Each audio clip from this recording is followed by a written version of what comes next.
আসসালামু আলাইকুম রহমতুল্লাহ। আশা করি সবাই ভালো আছেন। আজকে আমাদের টপিক হচ্ছে বুস্তাবাগা।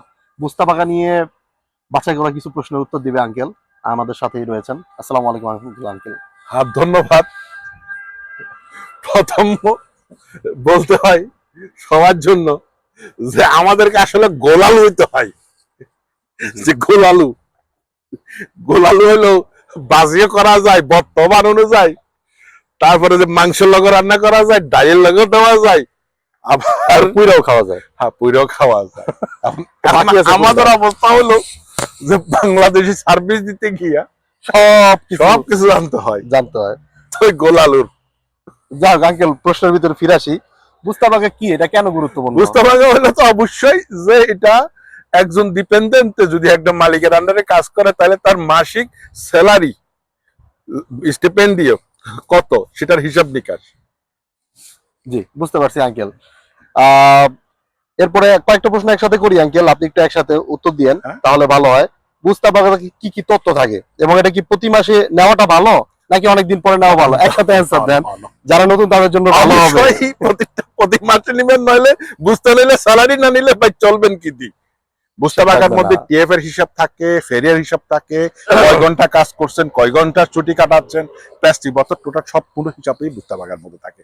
আপনার কাজের লর্দন এত্তর হিসাবটা একটু বলে দেন সম্পূর্ণ লর্দ এটা ডিপেন্ড করে, যেহেতু আমি পুরোপুরি কনসুলেন্টে লাভরও না, আবার এখানে যে লেজের অনেক কিছু আছে, এই জন্য আপনাকে আমি পারফেক্ট হিসাব দিতে পারবো না।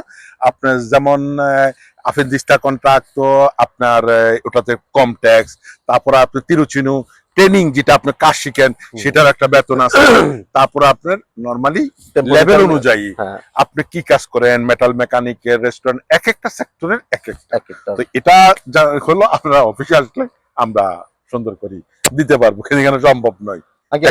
শেষ একটা প্রশ্ন সুন্দরভাবে একটু আমাদেরকে বলে দেন ইমস কন্ট্রিবিউশন সম্পর্কে। ইমস কন্ট্রিবিউটি হলো যেটা আপনি চাকরি করেন।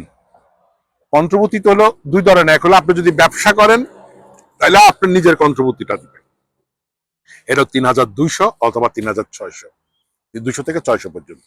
আর আরেকটা হলো যে ডিপেন্ডেন্টে, সেটা যে সরকারি একটা ইমস এর কন্ট্রিবিউটি আছে, ওইটা হলো যে সে ভবিষ্যতে যে পেনশনে যাবে সেটার, এবং আপনার ইন্স্যুরেন্স আছে, ডাক্তারি, যে সরকার গভর্নমেন্ট এটা সম্পূর্ণ হলে ইমস নিয়ন্ত্রণ করে। প্রেসিডেন্সিয়াল সোশ্যালে তারপর আপনার বেকার ভাতা দেয় ট্যাক্স অনুযায়ী, এটা সম্পূর্ণ ইমস। যেহেতু আমি প্রপ্রিয় কনসুলেন্টে লাভরও না, এই জন্য আমি আপনাকে পারফেক্টলি হিসাবটা দিতে পারতেছি না কত টাকা কত নেই, কারণ এটা বুঝতে অনুযায়ী কন্ট্যাক্ট অনুযায়ী হিসাব নিকাশের ব্যাপার। আমরা সহজভাবে বুঝতে পারি যে আমরা জমা রাখতেছি, একটা সময় আমরা ফেরত পাবো। হ্যাঁ, ওকে, জি ঠিক আছে, সবাইকে ধন্যবাদ। আমরা বুস্তাবাগা নিয়ে আরো কিছু প্রশ্ন আঙ্কেলকে করবো দ্বিতীয় ভিডিওতে। আসসালামু আলাইকুম।